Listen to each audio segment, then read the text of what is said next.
Здравейте, аз се казвам Николай от Social Media Marketing Pro и в този видеоклип ще ви покажа как да си направите плейлисти в YouTube, в вашия YouTube канал. Така че останете до края.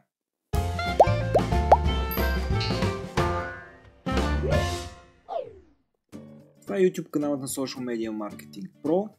Един начин, който може да си направите плейлисти, да отидете на плейлисти и тук виждате, че има един бутон, който може да си направите нова плейлиста, която да групирате тематични видеоклипове по вашия избор. Втори начин, трябва да отидете горе, да кликнете на иконата на вашия YouTube канал, след това Creator Studio, след това Video Manager, Playlists и тук на този бутон той прави абсолютно същото.